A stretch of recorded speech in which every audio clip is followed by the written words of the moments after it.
नमस्कार साथियों, मैं संजीव कुमार आपको स्वागत करता हूं आपके अपने YouTube channel young minds academy में। साथियों, आज की इस वीडियो में जैसा कि आप लोग अपने स्क्रीन पे देख पा रहे हैं, हम लोग पार्श्विक विस्थापन अर्थात लैटरल डिस्प्लेसमेंट के बारे में बात करने वाले हैं। अगर आप पहली बार इस यूट्यूब चैनल पर हैं तो आपसे रिक्वेस्ट है कि पहले चैनल को सब्सक्राइब कर लीजिए और बेल आइकन को ऑन कर लीजिए और वीडियो को लास्ट तक देखिए। अगर वीडियो आपको अच्छा लगे तभी वीडियो को लाइक कीजिए।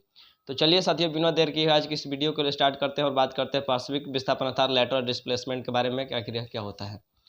तो पिछले लेक्चर में, पिछले क्लास में आपको हम बताए थे कि मान लेते हैं कि यह कोई एक जो कांच का सिल्ली है, प्रकाश के सिल्ली वाला जो घटना आपको बताए थे। अगर आप उस वीडियो को देखे होंगे तो आपको फिर से यहाँ पर दोबारा समझाते हैं, आपको समझ में आएगा। देखिए, तो यह वायुमंडल में रखा हुआ है, तो हवा बाहर हवा है, तो हवा को हम लोग विरल माध्यम बोलते हैं, और अंदर यह कांच का बना हुआ है, तो हवा के मुकाबले यह सघन माध्यम होगा। तो यह सघन माध्यम है और यहाँ से कोई प्रकाश के किरण आया, इस बिंदु पे टकराया। जो प्रकाश के किरण आता है उसे हम लोग क्या बोलते हैं? आपतित किरण। आपतित किरण। यहाँ पे हम लोग एक अभिलंब को ड्रॉ करके चेक करते हैं कि अभिलंब से दूर भागेगा या अभिलंब की ओर झुकेगा। तो हम लोग देखें, विरल माध्यम से सघन में जाता है, यानी विरल यानी अमीर, सघन यानी गरीब। जब अमीरी से लोग गरीबी की ओर आता है तो अपने ज़िंदगी में वह झुक जाता है, तो कुछ इस तरीके से झुक गया। और यहाँ पे जो एंगल बनता है, यानी आपतित किरण और अभिलंब के बीच में जो कोण बनता है उसे आपतन कोण कहते हैं, जिसे आई द्वारा सूचित करते हैं। और अपवर्तित किरण और अभिलंब के बीच में जो कोण बनता है उसे अपवर्तन कोण, जिसे आर द्वारा सूचित करते हैं। हम लोग यहाँ पे एक बात ध्यान से आप देखिए कि जो यह रे है, अगर इसके साथ माध्यम का चेंज नहीं होता तो कुछ इस तरीके से यह निकलता अपने यहाँ तक, लेकिन माध्यम चेंज होने के कारण यह अभिलंब की ओर झुक गया है और ये अपने रास्ते से विचलित कर गया है। लेकिन यह प्रकाश किरण आएगा, फिर इस पॉइंट पे टकराएगा। तो इस पॉइंट पे टकराने के बाद फिर यहाँ पर हम लोग एक अभिलंब ड्रॉ करेंगे, देखेंगे कि अभिलंब से दूर भागेगा या अभिलंब से की ओर झुकेगा। तो अंदर है सघन माध्यम, बाहर फिर हवा में प्रकाश किरण आएगा, तो हवा को हम लोग विरल माध्यम बोलते हैं। तो सघन यानी गरीब, अब विरल यानी अमीर। जब गरीबी से अमीरी की ओर भागेगा तो अपने ज़िंदगी में आगे को निकलेगा, और इसका कुछ ओरिजिनल पाथ था जब कुछ इस तरीके से होता। तो हम लोग फिर यहाँ पे एंगल देखेंगे, तो यहाँ पे जो आपतित किरण का काम ये वाला रे करेगा, और अभिलंब के जो बीच में कोण बनेगा उसे आपतन कोण कहते हैं। लेकिन एकांतर के नियम से यहाँ का कोण आपस में बराबर होगा, यानी आर आर इक्वल होगा। और जो फाइनली किरण निकलता है उस किरण को हम लोग निर्गत किरण बोलते हैं, निर्गत किरण। और अभिलंब और निर्गत के बीच में जो कोण बनता है, ठिट्टा बनता है, उसे हम लोग निर्गत कोण बोलते हैं, निर्गत कोण। इतना सारी बात आपको पिछले ही क्लास में हम बताए थे।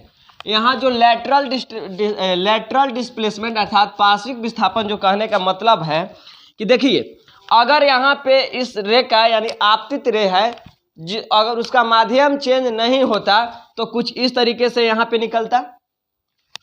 मीडियम चेंज होने के कारण यह अभी कुछ यहाँ पे निकला है।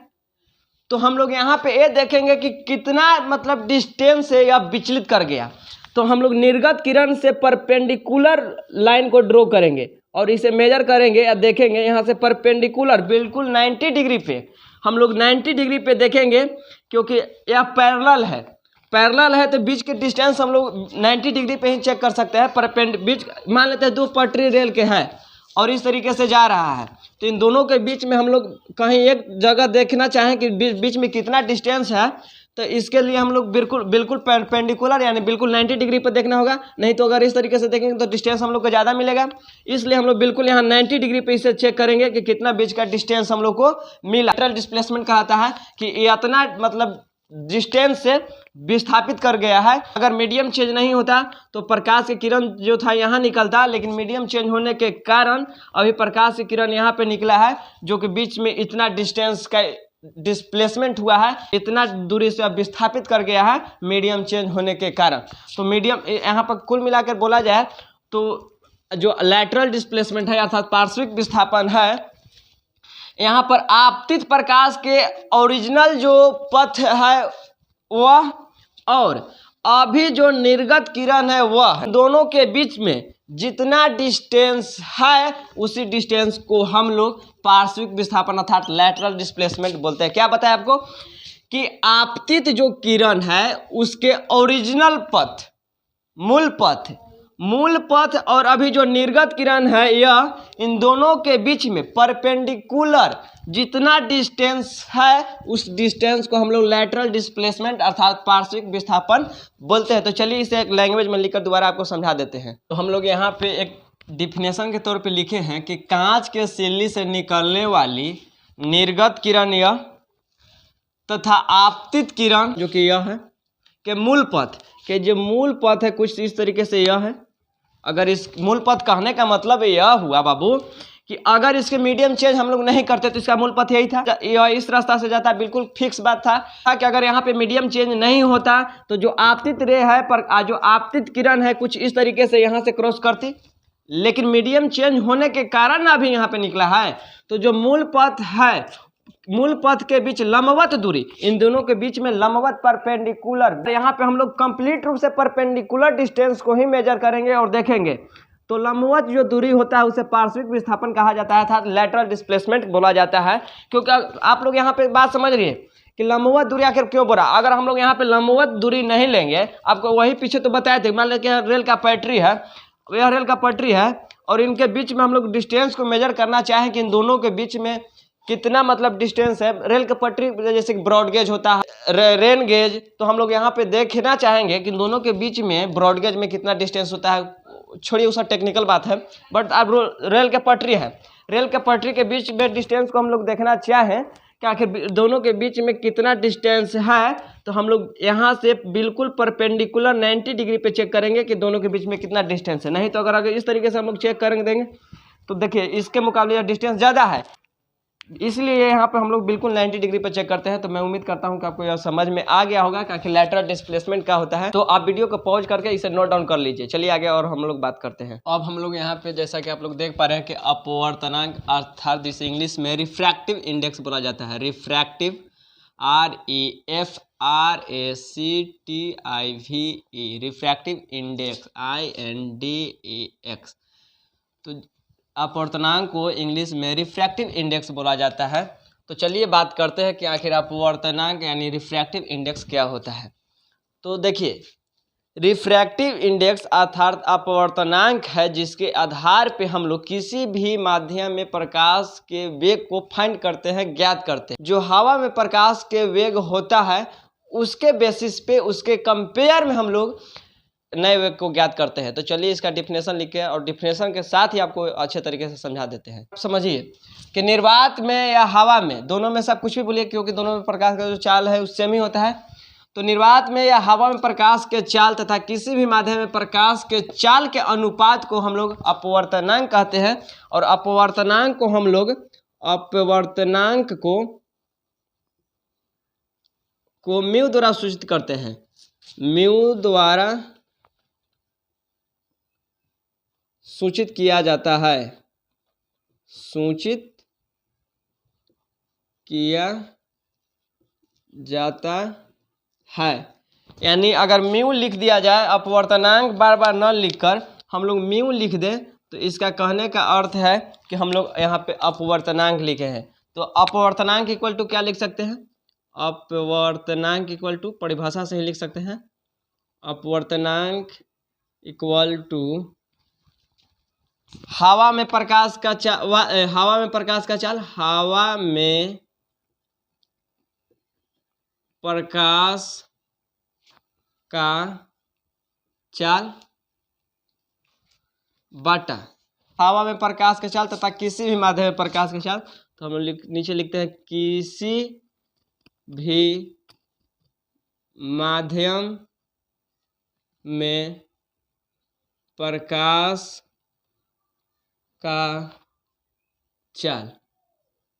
तो चलिए इस तरीके से तो हमने यहाँ पे लिख लिए, लेकिन इसे अगर शॉर्ट में लिखना चाहें तो हम लोग अपवर्तनांक को किससे सूचित किए हैं, म्यू से। और हवा में प्रकाश का जो चाल होता है उससे हम लोग सी द्वारा सूचित करते हैं और किसी भी माध्यम में प्रकाश के चाल को हम लोग न्यू द्वारा सूचित करते हैं, यानी mu equal to C by nu. इसे हम लोग न्यू पढ़ते हैं, न्यू। तो आप लोग यहाँ पे एक क्वेश्चन अपवर्तनांक से रिलेटेड देते हैं, उस क्वेश्चन को आप लोग सोल्व करने के लिए ट्राई कीजिएगा। तो यहाँ पे आप लोग एक क्वेश्चन देख पा रहे हैं कि यदि कांच का अपवर्तनांक 1.5 है तो उसमें प्रकाश का चाल क्या होगा बताइए। तो आप इस क्वेश्चन को सोल्व कीजिएगा। चलिए आपको इस क्वेश्चन को हम थोड़ा सा हिंट दे देते हैं। बहुत ईजी क्वेश्चन है क्योंकि एक स्टेप का मात्र क्वेश्चन ही है, ये क्वेश्चन में दम क्या है, बट फिर भी आपको हम थोड़ा सा हिंट कर देते हैं। आप इस क्वेश्चन को आप खुद से सॉल्व करने की कोशिश कीजिएगा। अभी आप लोग को बताएं कि अपवर्तनांक इक्वल टू क्या होता है। अपवर्तनांक इक्वल टू होता है हवा में प्रकाश का चाल, हवा में प्रकाश का चाल, प्रकाश का चाल और किसी भी माध्यम में प्रकाश का चाल, किसी भी माध्यम में प्रकाश के चाल, प्रकाश का चाल। और इसे हम लोग इस तरीके से भी लिखे थे, तो बार बार हिंदी में लिखने से अच्छा है कि आप इस तरीके से लिख लीजिएगा कि मी इक्वल टू सी बटा न्यू। न्यू का साइन कुछ इस तरीके से होता है।